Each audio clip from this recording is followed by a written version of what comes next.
این کتاب درباره چیه؟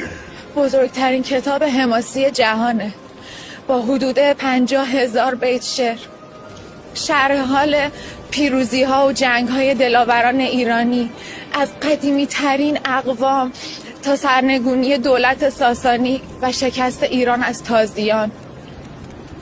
شکست ایران؟ بله متاسفانه. از تازیان؟ بله. کی این اتفاق میفته؟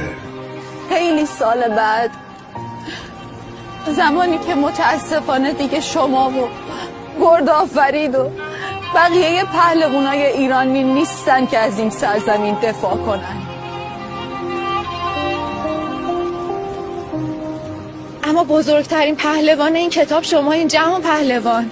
چه فایده وقتی نیستم تا بتونم ایرانم رو نجات بدم؟ راهی نیست که بشه جلوشو گرفت؟ نه متاسفانه، چه بخوایم چه نخوایم تاریخ اتفاق افتاده، نمیتونیم عوضش کنیم.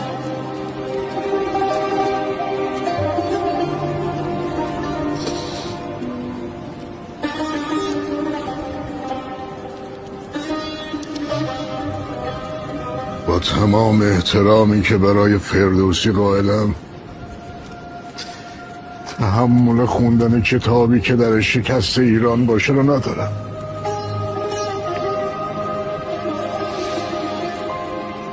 که ما را ز بدها تو باشی پناه، چو گم شد سر تاج کاووس شاه.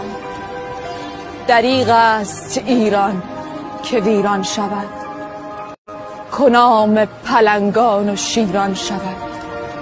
اگر سر به سر تن به کشتن دهیم، از آن به که کشور به دشمن دهیم. اگر سر به سر تن به کشتن دهیم،